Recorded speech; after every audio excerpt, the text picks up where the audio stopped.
శ్రీ గురుభ్యో నమః. హరి ఓం. అందరికీ నమస్కారం. భగవద్గీత 16వ అధ్యాయము దైవాసుర సంపత్ విభాగ యోగము. ఈ ప్రపంచంలో పుట్టిన ప్రతి వాడికి తన జీవిత కాలంలో ఏదో ఒకటి సాధించాలని ఉంటుంది. దానినే జీవిత లక్ష్యము అని అంటారు. కానీ చాలామంది ఏ లక్ష్యము లేకుండా జీవితాన్ని వ్యర్థంగా గడిపేస్తూ ఉంటారు. జీవితంలో వచ్చే ఒడిదుడుకులను తట్టుకునే శక్తి లేక మత్తు పదార్థాలను ఆశ్రయిస్తూ ఉంటారు. మరికొంతమంది తాము చేరాల్సిన లక్ష్యాన్ని నిర్దేశించుకొని దానికి అనుగుణంగా తమ జీవన విధానాన్ని మలుచుకుంటారు. ఉదాహరణకు, మనం ఎవరం, ఎక్కడి నుండి వచ్చాం, ఏం చేస్తున్నాం, ఎక్కడికి వెళ్తాం అనే ప్రశ్నలు వేసుకుంటే దానికి లక్ష్యము ఆధ్యాత్మికత అవుతుంది. ఈ ఆధ్యాత్మికతను సంపాదించాలి అంటే మనం ఎటువంటి జీవన విధానాన్ని అనుసరించాలో కృష్ణ పరమాత్మ ఈ అధ్యాయంలో సూచించాడు. జీవితంలో చేయాల్సినవి, చేయకూడనివి అన్నింటినీ మనకు వివరంగా చెప్పాడు.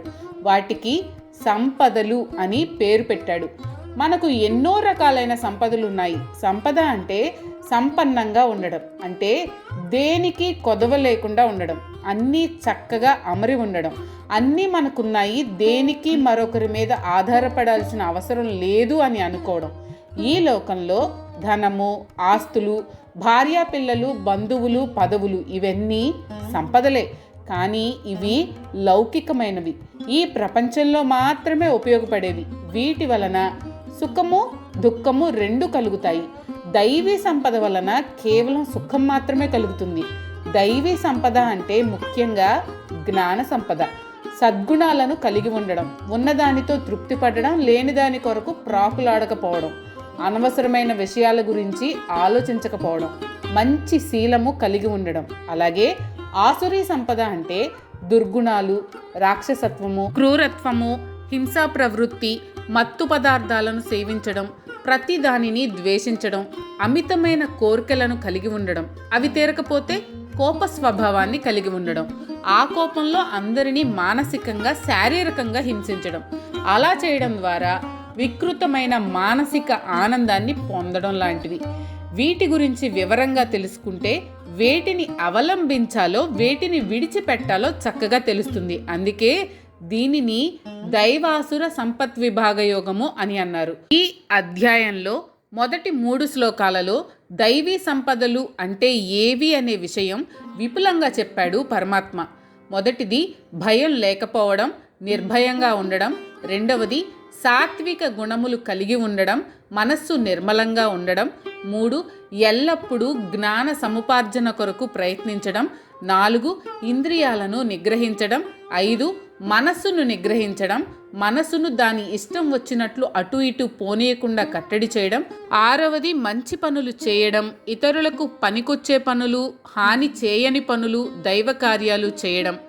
7వది వేదాలు, శాస్త్రాలు, పురాణాలు చదవడం, వినడం, వాటిలో ఉన్న మంచి విషయాలను అవగాహన చేసుకోవడం, ఆచరించడం. 8 చేసే ప్రతి పని ఒక తపస్సులాగా శ్రద్ధతో, ఏకాగ్రతతో చేయడం.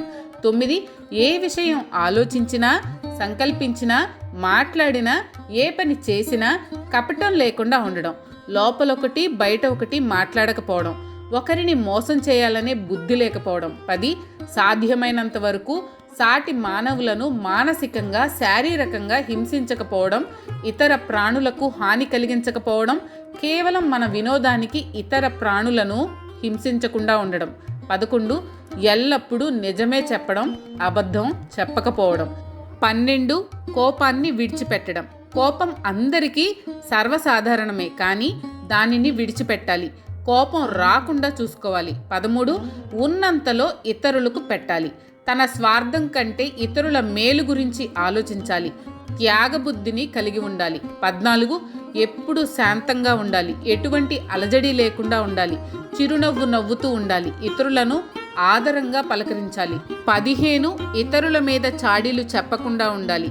ఇతరులను అనవసరంగా విమర్శించకుండా ఉండాలి. ఇతరులలో ఏవైనా లోపాలు ఉంటే వాటిని ఏకాంతంగా చెప్పాలి. 10 మందిలో అవమానించకుండా ఉండాలి. 16 దయాగుణాన్ని కలిగి ఉండాలి. సాటి మానవుల మీద, సాటి ప్రాణుల మీద దయ, కరుణ, జాలి కలిగి ఉండాలి. వాటిని మానసికంగా శారీరకంగా హింసించకుండా ఉండాలి. 17 విషయ వాంఛలయందు లోలత్వం లేకుండా ఉండాలి.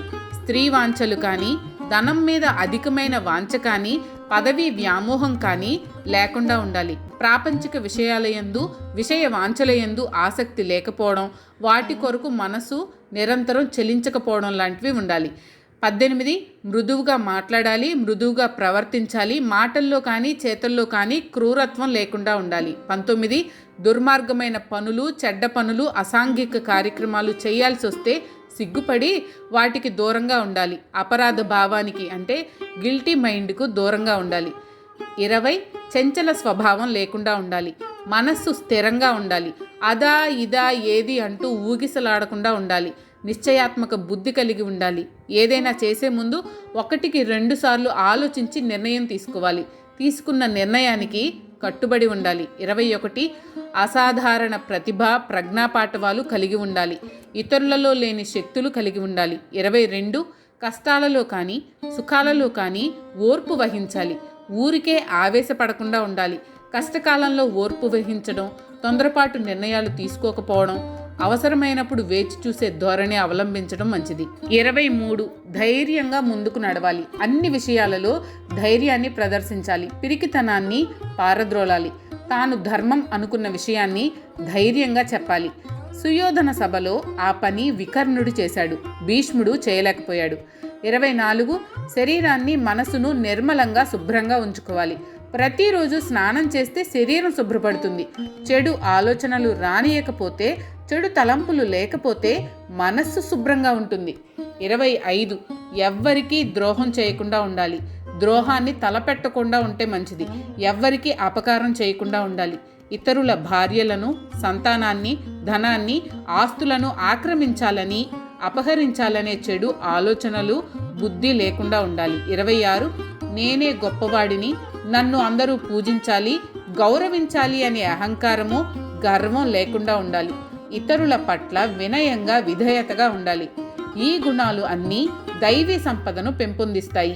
ఈ గుణాలు ఉంటే దైవం మన దగ్గర ఉన్నట్లే, అన్ని సంపదలు ఉన్నట్లే అని భావించాలి. వీటిలో ముఖ్యమైన వాటి గురించి కాస్త వివరంగా తెలుసుకుందాం. మొట్టమొదటి సంపద అభయం. అన్ని దుర్గుణాలకు భయమే పునాది. ఒక్క విషయం చెప్పుకోవాలంటే, నేడు తమను తాము భక్తులు అని చెప్పుకునే వారిలో దేవుని మీద భక్తి కంటే భయం ఎక్కువ. దేవుడికి కోపం వస్తుందేమో, శపిస్తాడేమో అని పూజలు చేస్తారు, కానీ భక్తితో కాదు. భగవంతుని మీద భక్తి శ్రద్ధలతో పూజించేవాళ్ళు కొద్దిమందే. భగవంతుని తత్వం తెలిస్తే కానీ ఆ భయం పోదు. మనం సత్వగుణ ప్రధానులం అయినప్పుడు, దైవీ సంపద మన దగ్గర ఉన్నప్పుడు ఎవ్వరికీ భయపడాల్సిన అవసరం లేదు. ముందు మనసులో నుండి ఆ భయాన్ని పోగొట్టాలి. మనలోని భయం పోవాలంటే మన మీద మనకు విశ్వాసం ఉండాలి. మనం చేసే పనుల మీద, మనం పూజించే దైవం మీద మనకు విశ్వాసం, నమ్మకం ఉండాలి. తాను చేసే పని న్యాయం, ధర్మం అని నమ్మినవాడు దేనికి, ఎవ్వరికి భయపడడు, ధైర్యంగా ఉంటాడు. అందుకే ధైర్యలక్ష్మి అని కూడా అన్నారు. ధైర్యము అంటే భయం లేకపోవడం, ఇది ఒక సంపద. అప్పుడు మిగిలిన సుగుణాలు వాటంతటా అవే లభిస్తాయి. అందుకే భగవంతుడు మనకు అభయం ఇచ్చాడు అని అంటూ ఉంటారు. అంటే మనలోని భయాన్ని పారద్రోలేది భగవంతుని మీద అచంచలమైన విశ్వాసం, నమ్మకం, భగవంతుణ్ణి స్మరించడం, ధ్యానించడం, పూజించడం. సత్వ సంశుద్ధి అంటే చిత్తము, అంతఃకరణ ఎప్పుడూ నిర్మలంగా ఉండాలి. చెడు ఆలోచనలు రాకూడదు. మనస్సు మలినం కాకూడదు. మన మనసు ఎల్లప్పుడూ మకిల పట్టని అద్దంలాగా మెరుస్తూ ఉండాలి. అప్పుడు మన స్వస్వరూపం మనకు చక్కగా స్పష్టంగా కనపడుతుంది. మనం సాధారణంగా మన శరీరాన్ని మాత్రమే ప్రతిరోజు నానా రకాలైన సోపులతో రుద్ది శుభ్రం చేస్తూ ఉంటాం. శరీరానికి అంటుకున్న మలినాలను పోగొట్టుకుంటూ ఉంటాం. శరీరం మాదిరే మనస్సుకు, అంతఃకరణకు కూడా కొన్ని మలినాలు అంటుకుని ఉంటాయి. అవే కోపం, ద్వేషం, మోహం మొదలైనవి. వీటి వలన అంతఃకరణ మలినంగా ఉంటుంది. వీటిని కూడా పోగొట్టుకుంటే కానీ అంతఃకరణము శుద్ధంగా ఉండదు. కాబట్టి శరీరంతో పాటు అంతఃకరణ కూడా శుభ్రంగా ఉండాలి. దీనినే సత్వ సంశుద్ధి అని అంటారు. జ్ఞానయోగ వ్యవస్థితి అంటే ఈ గీతలో జ్ఞానయోగానికి ఎక్కువ ప్రాధాన్యతనిచ్చారు. ఆత్మజ్ఞానం కలిగి ఉండడమే జ్ఞానయోగం ప్రాధాన్యత. ఏ యోగం అవలంబించినా చివరకు జ్ఞానయోగంతోనే పూర్తి అవుతాయి. అటువంటి జ్ఞానయోగం కూడా దైవీ సంపదలో భాగమే. ప్రతి వ్యక్తి జ్ఞానం సంపాదించాలి అనే దృఢమైన సంకల్పాన్ని కలిగి ఉండాలి. ఎన్ని అవాంతరాలు వచ్చినా, ఎవరు హేళన చేసినా తన సంకల్పం నుండి వెనుతిరగకూడదు. మనలో చాలామందికి భగవద్గీత చదవడం, గీతా జ్ఞాన యజ్ఞాలకు వెళ్ళడం అనేవి 60 ఏళ్ల తర్వాత చేయాలి, ఇప్పుడే కాదు 60 దాకా జీవితాన్ని ఎంజాయ్ చేయాలి అనే తప్పుడు భావన ఉంది. అటువంటి వాళ్ళు జ్ఞానయోగ మార్గంలో వెళ్ళే వాళ్లను నిరుత్సాహపరుస్తూ ఉంటారు. అటువంటి వాటిని కూడా లెక్క పెట్టకుండా తాను నమ్మిన ఆధ్యాత్మిక మార్గంలో నడవాలనే దృఢమైన సంకల్పాన్ని కలిగి ఉండాలి. తర్వాతది దానం. దానం అంటే మనకు ఉన్న దానిని ఇతరులతో పంచుకోవడం. ఈ దానం వలన మనలో ఉన్న లోభము అనే దుర్గుణము నశిస్తుంది, పరోపకార బుద్ధి పెంపొందుతుంది. దానము అంటే లోభత్వము, పిసినారితనం లేకపోవడమే. ఈ దానాలు చాలా ఉన్నాయి. భూదానము, ధనదానము, అన్నదానము, జలదానము, శ్రమదానము, విద్యాదానము, జ్ఞానదానము. ఇవి అన్ని దానాలే. వీటిలో ఏ ఒక్కటి ఆచరించినా అది దైవీ సంపదలో భాగమే. ఈ దానం మనం తెలుసో తెలియకో చేసిన పాపాలకు ప్రాయశ్చిత్తంగా కూడా ఉపకరిస్తుంది. వీటినే దశదానాలు అని కేవలం యాంత్రికంగా చేస్తూ ఉంటారు. దానం అనేది ఎదుటివారికి ఏది అవసరమో దానిని గుర్తించి దానం చేయాలి, కానీ చెయ్యాలి కాబట్టి చేశాము అని ఇవ్వకూడని వారికి దానం ఇస్తే అంటే అది అపాత్ర దానం అవుతుంది. అలా కాకుండా ఎదుటివారి అవసరాన్ని గుర్తించి చేయతగ్గ వారికే దానం చేయాలి. అలా దానం చేయకుండా లోభత్వంతో కూడబెట్టుకుంటే మరణకాలంలో అన్నీ వదిలిపెట్టి వెళ్ళిపోవాలి. ఈ శరీరం కానీ శరీరంతో సంపాదించిన సంపదలు కూడా మనతో రావు అని తెలుసుకొని లోభత్వం తగ్గించుకొని దానగుణాన్ని పెంపొందించుకోవాలి. మరి ఈ దానగుణం ఎలా అలవరుచుకోవాలి అంటే ముందు మనం మన ఇంట్లో మనకు అవసరం లేని వస్తువులను, ఇతరులకు అవసరమయ్యే వస్తువులను దానం చేయాలి. ఆ విధంగా దానగుణం అలవాటవుతుంది. క్రమక్రమంగా మనకు అవసరమయ్యే వస్తువులు కూడా మన దగ్గర ఎక్కువగా ఉంటే అవి ఇతరులకు అవసరమయ్యేవి అయితే ఆ వస్తువులను దానం చేయడం అలవాటవుతుంది. తర్వాత ఇతరుల అవసరాలను గుర్తించి మనకు ఉన్నదానిలో కొంత భాగాన్ని ఇతరులకు దానం చేయడం అలవాటవుతుంది. ఈ ప్రకారంగా దానగుణం దినదిన ప్రవర్ధమానం అవుతుంది. తర్వాతది దమము అంటే ఇంద్రియ నిగ్రహము. నిగ్రహము అంటే ఇంద్రియాలను అణిచిపెట్టడం కాదు, జ్ఞానేంద్రియాలను, కర్మేంద్రియాలను నియంత్రించడం. చూసిన ప్రతి వస్తువు మీదకి మనసు పోవడం, అదే కావాలని కోరుకోవడం, తాకిన ప్రతిదీ నాకే స్వంతం కావాలనుకోవడం పనికిరాదు. ఇంద్రియ నిగ్రహము లేనిదే ఏ పని సాధ్యం కాదు. మనం నిర్దేశించుకున్న లక్ష్య సాధనం అనుగుణంగా మన ఇంద్రియములను ఒక క్రమ పద్ధతిలో పనిచేయించడం ఇంద్రియ నిగ్రహం అంటారు. కానీ ఇంద్రియాలను అణిచిపెడితే అవి మరింతగా విజృంభిస్తాయి. తర్వాతది యజ్ఞాలు అంటే తపోయజ్ఞము, యోగయజ్ఞము, జ్ఞానయజ్ఞము, స్వాధ్యాయ యజ్ఞము, మన ఇంటిలో చేసే నిత్య పూజ, దేవతార్చన మొదలైనవి. కానీ ఏవి చేసినా భక్తి, శ్రద్ధతో, ఏకాగ్రతతో చేయాలి. అంతేకాదు మనం ఏ వృత్తిలో ఉన్నా ఆ వృత్తిని దైవంగా భావించి న్యాయంగా, ధర్మంగా, ఏకాగ్రతతో చేయాలి. వీటిలో ఏది ఆచరించినా అది దైవీ సంపదయే. తర్వాతది స్వాధ్యాయం అంటే వేదాలు, పురాణాలు, శాస్త్రాలు, ఉపనిషత్తులు, భగవద్గీత, బ్రహ్మసూత్రాలు, యోగ వాసిష్టము, భారత, భాగవత, రామాయణ గ్రంథాలను వీటిని చదివి అర్థం చేసుకుని ఆకళింపు చేసుకోవాలి. వాటి అర్థాలు తెలియకపోతే మంచి గురువును ఆశ్రయించి తెలుసుకోవాలి. ఈ చెప్పినవన్నీ కాకపోయినా వీటిలో ఏ ఒక్కటి చదివినా సరిపోతుంది. అది దైవీ సంపదగానే మనకు లభిస్తుంది. తర్వాతది తపః అంటే శారీరక, వాచిక, మానసిక తపస్సులు. అంతేకాని అడవులలో ముక్కు మూసుకొని తలక్రిందులుగా తపస్సు చేయడం కాదు. మనకు నచ్చిన పని ఏకాగ్రతతో చేయాలి. ఏ పని చేసినా, ఏ మాట మాట్లాడినా, ఏమి ఆలోచించినా ఒక తపస్సులాగా నిశ్చలంగా ఏకాగ్రతతో చేయాలి. అది చదువు కావచ్చు, ఉద్యోగం కావచ్చు, వ్యాపారం కావచ్చు, వృత్తి కావచ్చు. ఏది చేసినా ఒక తపస్సులాగా చేయాలి. అంతేకాదు మన శరీరం కొన్ని అలవాట్లకు, కొన్ని సుఖాలకు అలవాటు పడి ఉంటుంది. ఆ అలవాట్లకు, సుఖాలకు శరీరాన్ని కొంతకాలం దూరంగా ఉంచడం, శరీరాన్ని నియంత్రించడం కూడా ఒక తపస్సే. ఉదాహరణకు అయ్యప్ప దీక్ష, శివదీక్ష, అమ్మవారి దీక్ష, మహాశివరాత్రి, ఏకాదశి ఉపవాసాలు, కార్తీక మాసంలో నక్తాలు, ఇవన్నీ మన శరీరానికి కొంచెం కష్టం కలిగించినా మన జీవన విధానాన్ని క్రమబద్ధీకరిస్తాయి. వీటినన్నింటినీ తపస్సుగానే భావించి ఆచరించాలి. తర్వాతది ఆర్జవం, అంటే శరీరము, వాక్కు, మనస్సు వీటితో ఒకే విధంగా ప్రవర్తించడం. అంటే అనుకునేది ఒకటి, చెప్పేది ఒకటి, చేసేది ఒకటి కాకూడదు. దీనినే త్రికరణ శుద్ధి అంటారు. త్రికరణములు అంటే శరీరము, వాక్కు, మనస్సు వీటిని క్రమశిక్షణలో ఉంచాలి. వాటిని తమ ఇష్టం వచ్చినట్లు ప్రవర్తించనీయకూడదు. తర్వాత అహింస. అహింస అంటే కేవలం జీవహింస మాత్రమే కాదు, ఎదుటి వారిని, ఇతర జీవాలను మానసికంగా కానీ శారీరకంగా కానీ హింసించకూడదు. ఒక జంతువును మరొక జంతువుకు ఆహారంగా సమకూర్చాడు పరమాత్మ. కాబట్టి జంతువులకు తప్పు లేదు, కానీ మానవుడు తెలిసి ఏ కారణమూ లేకుండా ఇతరులను హింసించడం చాలా తప్పు. ప్రస్తుతం సమాజంలో జరుగుతున్న వేధింపులు అంటే పెళ్లి కాకముందు ప్రేమ పేరుతో వేధించడం, పెళ్ళైన తర్వాత భార్యాబిడ్డలను రకరకాల కారణాలతో మానసికంగా, శారీరకంగా వేధించడం హింస క్రిందకే వస్తాయి.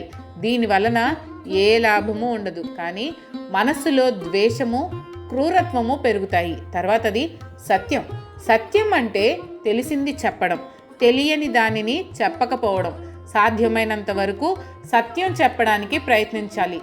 శుక్రనీతిని అడ్డం పెట్టుకుని అసత్యాలు పలకడం చేయకూడదు.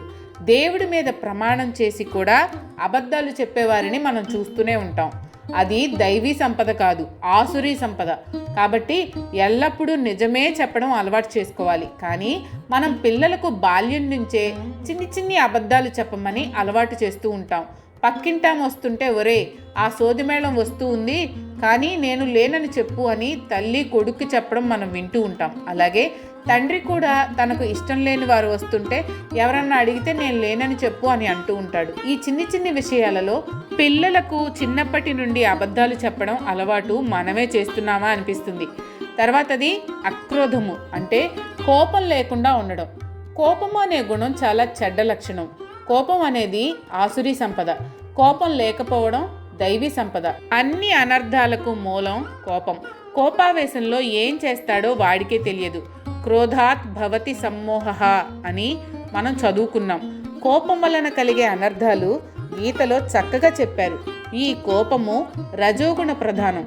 కోపం వస్తే ఒళ్ళు మరిచిపోతాం. కోపావేశంలో ఏం చేస్తున్నామో తెలియదు. కొంతమంది రాక్షసుల్లా మారిపోతారు, చేయకూడని పనులు చేస్తారు. కాబట్టి కోపం లేకపోవడం దైవీ సంపద అని అన్నారు. కానీ కోపం అనేది ప్రతివాడికి సహజ లక్షణం కాబట్టి దానిని సాధ్యమైనంత వరకు నియంత్రించుకోవాలి. కోపావేశాన్ని తగ్గించుకోవాలి. విచక్షణ జ్ఞానాన్ని ఉపయోగించాలి. వచ్చిన కోపాన్ని తెలివిగా ఉపయోగించుకోగలగాలి. కోపం మన అధీనంలో ఉండాలి, కానీ కోపానికి మనం వశులం కాకూడదు. ఇది సాధ్యం కావాలంటే ఒక్కటే మార్గం, ధ్యానము, సత్సాంగత్యము. వీటి వలన కోపం చాలా వరకు నియంత్రింపబడుతుంది. తర్వాతది త్యాగం. దీనినే సన్యాసము, వైరాగ్యము అని కూడా అంటారు. త్యాగాలలో కల్లా కర్మఫలమును త్యాగం చేయడం ఉత్తమం.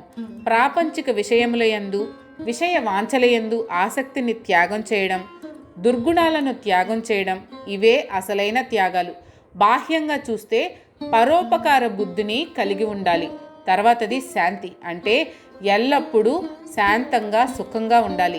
మనసును నిర్మలంగా, ఎటువంటి కల్లోలం లేకుండా ఉంచుకోవాలి. మనలో కలిగే వివిధ భావాలను నియంత్రించుకోవాలి. దీని వలన శాంతి కలుగుతుంది. అంతేకాకుండా చేయాల్సిన పనులను, చేయదగిన పనులను సక్రమంగా, సంపూర్ణంగా చేయాలి.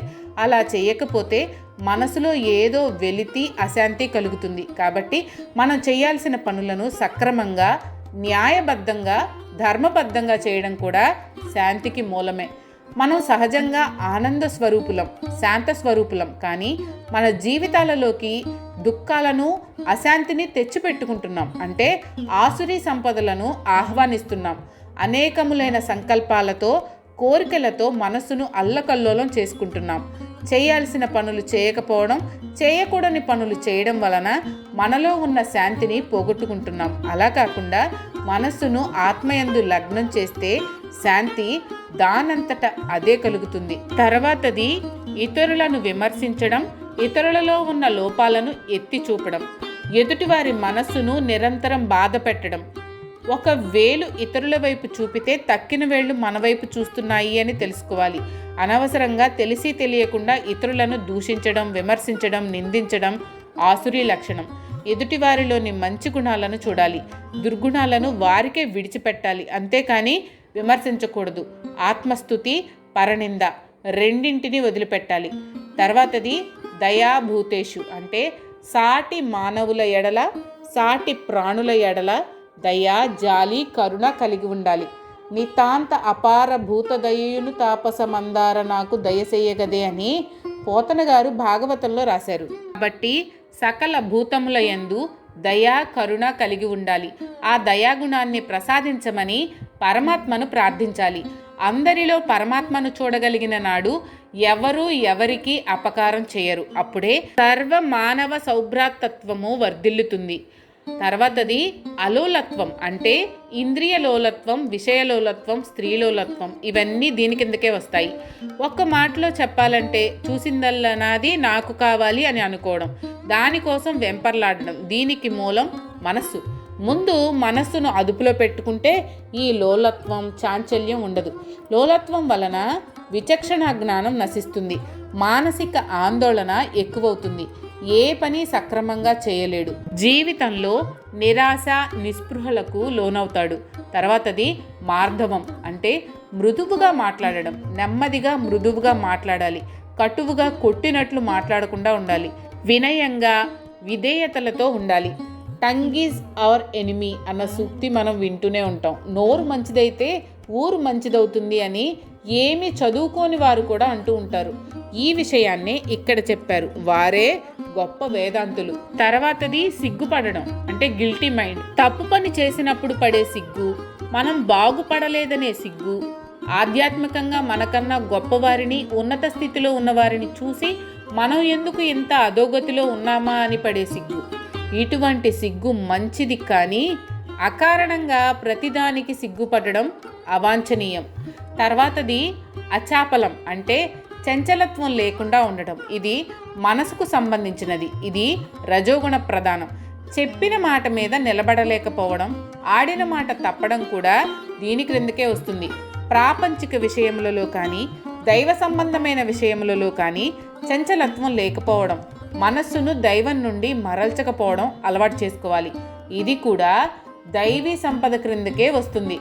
తర్వాతది తేజః అంటే ముఖం ఎప్పుడు మాడినట్లు ఉండకుండా తేటగా తేజస్సుతో కళకళలాడుతూ ఉండాలి.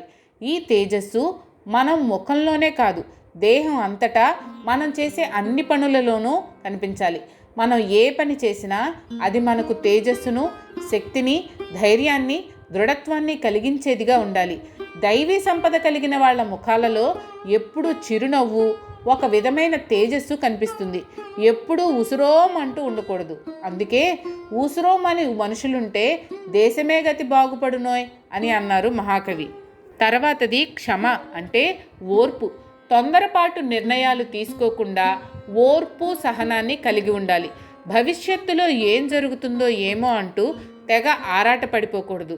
ఏం జరిగినా మన మంచికే అనే భావన కలిగి ఉండాలి. జరుగుతున్న దానిని మనం ఆపలేం, కాకపోతే దాని తీవ్రతను తగ్గించుకోగలం.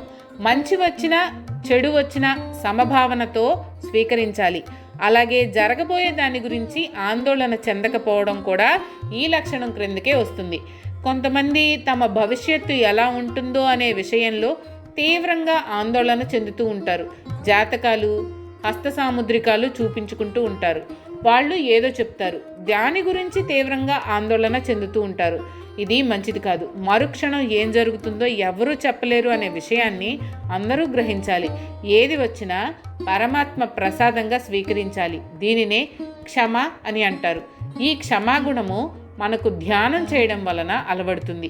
తర్వాతది ధృతి అంటే ధైర్యం. ఏ విషయమైనా మధ్యలో వదలకుండా చివరి వరకు సాధించాలనే పట్టుదల కలిగి ఉండాలి. ఆత్మజ్ఞానం కలిగిన వాడు దేనికి భయపడడు. మనకు అత్యంత భయంకరమైన సంఘటన చావు, రోగము, ముసలితనము. ఆత్మజ్ఞానం కలవాడు వీటికి దేనికి భయపడడు. అవి కూడా అత్యంత సహజమైనవి అనుకుంటాడు.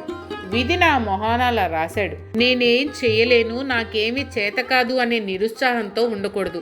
ప్రతిదానిని దైవం మీదికి, విధి మీదికి నెట్టకూడదు. మన కర్తవ్యం మనం ధర్మంగా నిర్వర్తిద్దాం. లాభ నష్టాలను, సుఖదుఖాలను ధైర్యంతో సమానంగా చూడగలగడం అలవాటు చేసుకుందాం అనే భావనతో ఉండాలి. అందుకే ధృతి కూడా దైవీ సంపద. ఈ ధృతికి ఉదాహరణలే భగీరథ ప్రయత్నంతో జరిగిన గంగావతరణం, అత్యంత పట్టుదలతో జరిగిన క్షీరసాగర మథనం, హాలాహలం పుట్టిన మానకుండా అమృతం వచ్చేదాకా సముద్రాన్ని మదించారు దేవదానవులు. ఇవి ధృతికి నిదర్శనాలు. తర్వాతది శౌచం అంటే శుభ్రత. మనం కేవలం మన శరీరాలను శుభ్రంగా గుమగుమలాడేట్లు ఉంచుకుంటూ ఉంటాం. శరీరానికి అనేక అలంకారాలు చేసుకుంటూ ఉంటాం. మనసు మాత్రం మలినంగానే ఉంటుంది. మనసును మామూలు నీటితో కడగలేం. మనస్సు పరమాత్మ చింతనతోనూ, ధ్యానంతోనూ, సత్సంగాలతోనూ శుభ్రమవుతుంది. కాబట్టి మనం శరీర శుభ్రతే కాకుండా మానసిక శుభ్రత మీద కూడా శ్రద్ధ వహించాలి. తర్వాత అద్రోహ అంటే ఎవరికీ ద్రోహం చేయకపోవడం, అంటే హింస గురించి మనసులో కూడా తలవకపోవడం. కొంతమంది బయటకు తమ శరీరాలతో ఎవరికీ ఏమీ హింస చేయనట్లు కనపడుతూ ఉంటారు. కానీ మనసులో నిరంతరం ఇతరులకు అపకారం, హింస తలపెడుతూ అవి ఎలా అమలు చేయాలని ఆలోచిస్తూ ఉంటారు. పైకి నవ్వుతూనే లోపల ఎదుటివారి వినాశనానికి పథకాలు వేస్తూ ఉంటారు. ద్రోహాలలో పరాకాష్ట నమ్మక ద్రోహం. ఇది సామాన్యులకు చేతకాదు. వ్యాపారాలలో, రాజకీయాలలో ఎక్కువగా జరుగుతూ ఉంటుంది. నమ్మితేనే కదా ద్రోహం చేసేది. నమ్మకపోతే ఎలా ద్రోహం చేస్తాము అని తెలివిగా మాట్లాడేవాళ్ళు ఉన్నారు. తప్పు చేయడం కన్నా చేసిన తప్పును సమర్థించుకోవడం ఇంకా తప్పు. మోసము, ద్రోహము అనేవి అన్నదమ్ములు. ఈ అన్నదమ్ములను మనసులో నుండి పారద్రోలాలి. అప్పుడే మనసుకు శాంతి. తర్వాతది నా అతి మానిత అంటే తనను తాను పొగుడుకోవడం. ఆత్మస్థుతి, పరనింద రెండూ మంచివి కావు అని అంటారు కదా. తనను తాను పొగుడుకోవడం ఇతరులను తిట్టడం వంటిదే. ఎవరూ తనను పట్టించుకోవడం లేదు, తనకు సన్మానాలు చేయడం లేదు, తనను గౌరవించడం లేదు అని బాధపడేవాళ్ళు ఎంతోమంది ఉన్నారు. దీనినే సాత్విక అహంకారము అంటారు. అది కూడా పోతే గాని దైవీ సంపద సిద్ధించదు. ఈ 26 గుణములు దైవీ సంపదలు అని చెప్పాడు పరమాత్మ. ఎవరైతే క్రితం జన్మలో జ్ఞానాన్ని సంపాదిస్తారో వారు మరుజన్మలో దైవీ సంపదలతో పుడతారు. వారికి ఇప్పుడు చెప్పిన దైవీ సంబంధమైన గుణాలు ఉంటాయి. వాటిని మరొక్కసారి మననం చేసుకుందాం. మొదటిది భయం లేకపోవడం, రెండవది సత్వగుణం కలిగి ఉండడం, మనసును నిర్మలంగా ఉంచుకోవడం, 3 జ్ఞానాన్ని సంపాదించడం, 4 విద్యాదానం, జ్ఞానదానం, భూదానం, అన్నదానం మొదలైన దానాలను శక్తి కొద్దీ చేయడం, 5 ఇంద్రియ నిగ్రహం, 6 జ్ఞానయజ్ఞం చేయడం, 7 పురాణాలు, శాస్త్రాలు చదవడం, 8 ప్రతి పని ఒక తపస్సులాగా చేయడం, 9 మంచి ప్రవర్తన, 10 అహింసా వ్రతాన్ని పాటించడం, అంటే అహింస పరమో ధర్మ అని, 11 సత్యం పలకడం, సత్యమేవ జయతే, 12 కోపాన్ని విడిచిపెట్టడం, 13 దుర్గుణాలను త్యాగం చేయడం, 14 ప్రశాంతంగా ఉండడం, 15 ఇతరులను విమర్శించకుండా ఉండడం, 16 భూతదయ కలిగి ఉండడం, 17 ఇంద్రియలోలత్వము, స్త్రీలోలత్వం లేకుండా ఉండడం, 18 మృదువుగా మాట్లాడడం, 19 చెడ్డ పనులు చేసినప్పుడు సిగ్గుపడడం, 20 చిత్త చాంచల్యం వదిలిపెట్టడం, 21 ముఖంలో మనసులో తేజస్సును కలిగి ఉండడం, 22 ఓర్పు కలిగి ఉండడం, 23 అన్ని వేళలలో ధైర్యంగా ఉండడం, 24 శరీరము మనస్సు శుచిగా ఉంచుకోవడం, 25 ద్రోహబుద్ధి లేకుండా ఉండడం, 26 స్వాభిమానాన్ని వదిలిపెట్టడం. ఈ గుణములను దైవీ సంపదగా పరిగణించారు. మీకు కనుక ఈ వీడియో నచ్చినట్లయితే లైక్ చేయండి. అలాగే మీ ఫ్యామిలీ అండ్ ఫ్రెండ్స్ కి షేర్ చేయండి. ఛానల్లో కొత్త నోటిఫికేషన్స్ కోసం సబ్స్క్రైబ్ చేయండి. అలాగే పక్కనే ఉన్న బెల్ ఐకాన్ని ట్యాప్ చేయండి.